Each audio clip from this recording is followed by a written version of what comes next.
Yo, what's going on, everyone? Welcome back to the channel. Welcome to my review for the third episode of the Obi-Wan Kenobi show. In this video, I'm going to be talking about the good things about the episode, the bad things about the episode, the mixed aspects of it, things that could be improved upon, and other things that I liked about it as well. And before we begin, I just want to give a quick thank you to you guys who are watching, who are listening. And since there are only 3 episodes left until the series ends, I'm hoping that I can do the rest of the episodes to the show weekly. I know I can get these reviews out for you guys. And with that being said, let's just hop straight into the video, or the good things about the video, or the overall actually. So overall, I thought this episode was actually very good. It was very solid. It had some great, scenes. The majority of the scenes were actually really good. The dialogue was good. The fight scenes were very dope. But it also had its fair share of mixed moments. But I'll touch on that after the good section that I'll be doing. But speaking of the good section, I'm going to hop straight into it. One of the highlights for this episode was, of course, Darth Vader. He's actually making a full-on return in this episode. And right in the beginning, after we see Obi-Wan trying to reach out to Qui-Gon, we see Vader being assembled in his suit. We actually see Hayden Christensen underneath the suit, which is amazing to see. We saw how the mask came down on top of his head, so he's actually underneath the suit. And we also see Vader's castle on Mustafar, which is also pretty awesome to see. And overall, seeing Vader anywhere in Star Wars, even especially if it's in live action or if it's in animation, it's always going to be a plus in my book. Another highlight in this episode is again the interactions between Ben or Obi-Wan and also Leia. They talk about the Force, they talk about the Empire. We see Ben or Obi-Wan, I'll be referencing him as Ben, but we see Ben, he fixes her droid. It's also around this point where Ben sees the illusion of Anakin in the field, which is also pretty awesome to see. It's very cool. And also, we see the wittiness or the quick thinking of Leia come into play when Obi-Wan gets into trouble, or he's, as we see, talking to the stormtroopers, or he's talking to the, I forgot what the guy's name was, who drives the, I guess, the transport. Um, and then also another a moment, which is kind of bittersweet, is we see the moment where we see how Ben says that when he looks at Leia, he sees her mother, which is of course a reference to Padme. And even later, Leia asks Ben if he's her real father, and Obi-Wan tells her that he wishes that he could say he was, which is bittersweet. And also Leia says that she wishes that he knew, or she knew her father, um, Anakin, as we know what Darth Vader was like. I mean, even Ben talks about the Jedi and how, even at a young age, he remembers only glimpses of his mother, or his father, or his brother, and he wishes that things were different. So they kind of drew upon each other, I guess, in a sort of way, understanding each other of how they wish that they could have met people in their lives. For Leia, it was, her parents, and then for Obi-Wan, it's also his parents and his brother. And if I could give it, one thing to the writers, they know how to pull on, I would say, the heartstrings or the emotional side of the show. And so far, it's been very good, with Obi-Wan and his emotions towards Anakin, with Leia, and then how Obi-Wan's relationship with Leia is, or Ben's relationship to Leia is at this point. Overall, especially how they interact with their past experiences and their personal feelings, it all blends together very well. And also seeing the Inquisitor's fortress was cool. It's kind of a little reference to Jedi Fallen Order at the end of the game where you go there, which takes place, I think, 5 years before the Obi-Wan show starts, because the Obi-Wan show starts in 10 BBY, and then Fallen Order takes place 5 BBY. And then actually, the new game, I guess, Jedi Survivor takes place, I think around this time of the Obi-Wan show, which is also pretty cool. The Ben versus the Stormtroopers action scenes were really good, really good. It shows how Obi-Wan is slowly starting to get back into the swing of things, and starting to, fight better than he did in the past couple episodes. And also, we see some actual dismemberment, which is a huge plus, because I know Disney, they're trying not to do that. I don't think we actually see anybody get dismembered, any human, I would say, or alien. I guess there's some parts of Alien, but every time they show an alien getting dismembered, especially in The Mandalorian, I think they always switch the camera. The only other time I can remember anybody getting their hand cut off, or anything of that nature in the Disney era, is probably in the Rise of Skywalker in the beginning, where Kylo is, like, I guess, taking out the people on Mustafar. I forgot what they're called. I'm having a foggy memory as usual. But I see him cutting off somebody's hand. But seeing some dismemberment, especially, even though it's pretty weird, but seeing someone get cut in half by like a laser, that was actually really cool. It's always a plus in my book to see some dismemberment in Star Wars. And another point in this is the Imperial, or rather the former Imperial, now a early independent rebel agent by the name of Tala Dureth, who tries to help Ben and Leia get to safety, and who also helps many other Jedi and other civilians try to escape the Empire by using a underground railroad type system. And even with this, we even get an official confirmation of Quinlan Voss's survival of Order 66, and how he's still helping surviving Jedi and civilians, which is pretty cool because we've always, or some of us have speculated that he, of course, survived. But now we get official confirmation that he does. So hopefully we get maybe a television miniseries or something like that, or maybe an animated short, or something that we see that can help us to see Order 66 from his perspective. That would be cool. And also, finally, the thing that I did like in this category of be good is, of course, Vader again.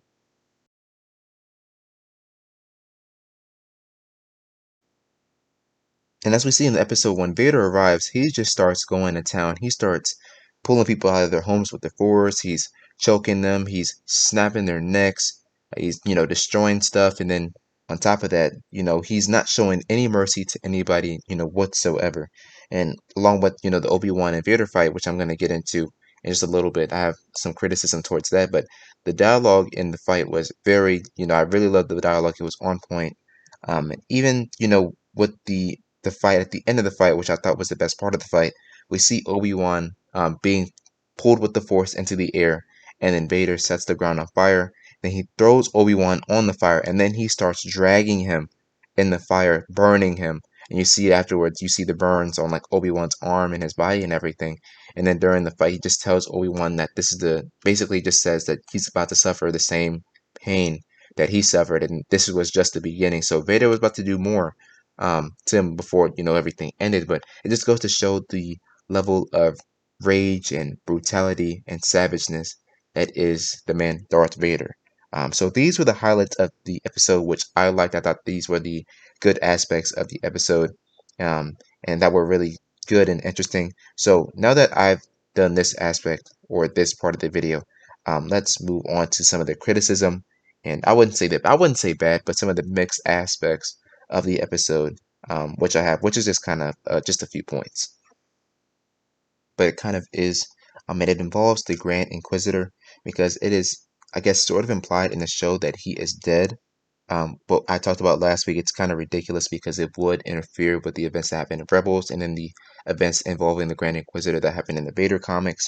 And also, it's even more ridiculous because the Powans, hopefully I'm pronouncing that right, apparently they have two stomachs, because that's what their species is, and that's the species that the Grand Inquisitor comes from.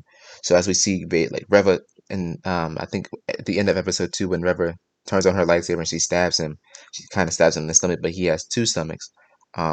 So I kind of predict, I wouldn't say I predict, but this is probably going to come true eventually because they're not going to retcon anything, that he will return in episode 6. And also we know that, Darksiders, they do suffer a lot of physical trauma that the average person won't be able to do. Examples are Vader at the end of his duel with Obi-Wan, and then we know Maul at the end of his duel with Obi-Wan. So we know that the Grand Inquisitor is going to be just fine. He's probably just injured at the moment. That way Reva can kind of try to fill in for that spot.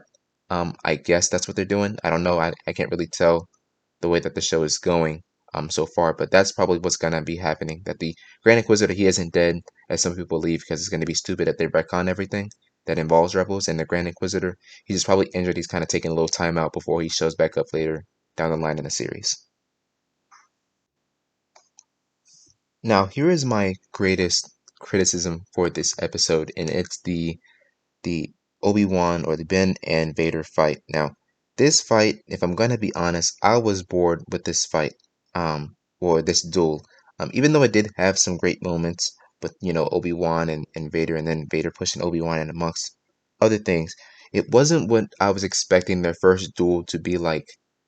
Since since last seeing each other on Mustafar. I expected it to be more brutal, if I'm going to be honest. And we see in the fight, like Vader, in my eyes, he was kind of taking it easy on Obi-Wan. I mean, he did have some moments where he was pressing him, but like Vader was just at certain points. I'm rewatching the scene. He was dueling Obi-Wan with just one hand. Just one hand, just even though Vader is very strong, his cybernetics are strong, he was just dueling Obi-Wan with one hand.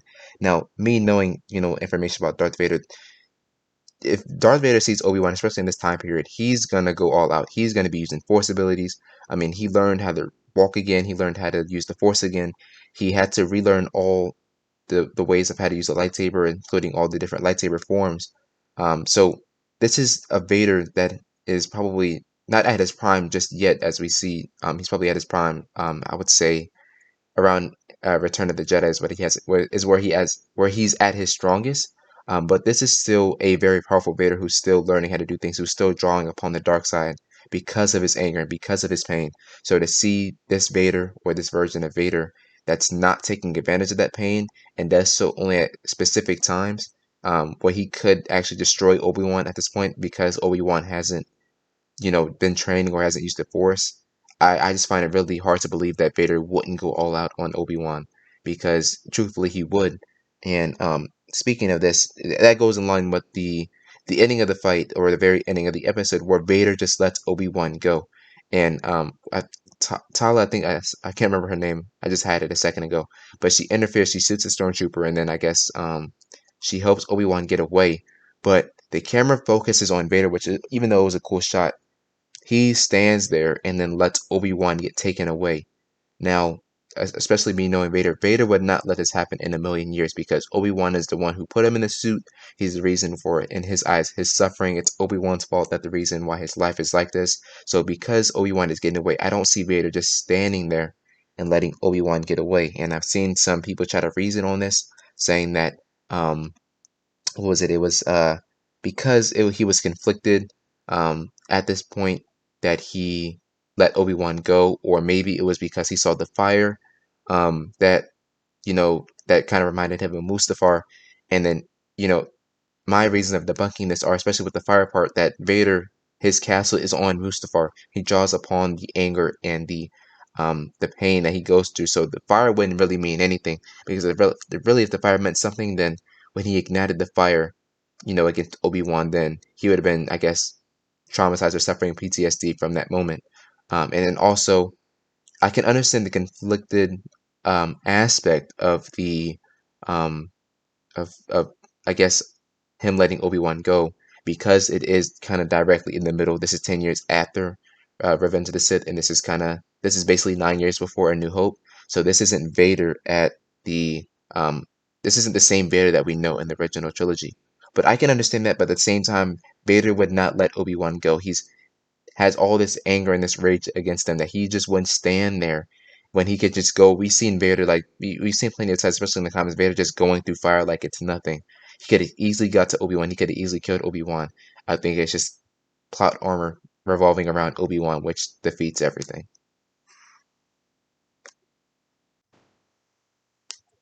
Now, switching over from the Vader and Obi-Wan fight, this criticism has more to do with just the planets overall in the show and especially in Disney Star Wars. And it's kind of not really, well, it might be a minor complaint, but it's kind of a major complaint to me. And that revolves around the Mapuzo. I think that's what the planet's called, which is the planet that the episode what takes place on. But to me, it doesn't really feel like a Star Wars planet. It just feels like Earth to me because even though, of course, the show is filmed at actual Earth locations, it's supposed to feel like a planet that's in the Star Wars galaxy, which to me it doesn't really feel like it. They have Imperials walking around that way it can give a Star Wars vibe, but it kind of feels like they just in the middle of nowhere they kind of just kind of basically set up shop and started filming, and they just put a little a few stormtroopers in there. It really doesn't feel like Star Wars to me, but this is another reason why I like the prequels, especially original trilogy. They kind of do the same thing, but I feel that's the original trilogy. That's something different because they were just starting. But especially this is why I like the prequel trilogy because even though that at times they at times there was a heavy use on CGI, there was also a heavy use on practical effects. But there was a lot of green screen. But even though, especially in episode 2 where George was filming, at Naboo, they used real world locations, but he also kind of used CGI in order to make it feel like a planet that was in the Star Wars universe. But looking at the prequels and looking at the level of detail, or maybe that's just because it's nobody can match George Lucas's attention to detail when it comes to species, as we see with the Grand Inquisitor, or maybe just the planets, or just maybe Star Wars itself, that Disney doesn't even attempt to make it feel, at least to me, as a planet in the Star Wars universe. It kind of feels like a location on Earth, which can be realistic to some people. But if Star Wars is supposed to take place in another galaxy, it kind of should give off that feel to it. But maybe it's just because of the budget that they have to do that. But at the same time, almost every show is kind of like this. There are some exceptions with The Mandalorian. And I can't think of anything else right now. Uh, I'm always having a blank mind whenever I start rambling. Um, but this is my main criticism, that in this show, especially this planet, it didn't really feel like a Star Wars planet. It kind of felt like a location in the desert somewhere, or in an unknown place. It didn't really feel like a planet in Star Wars.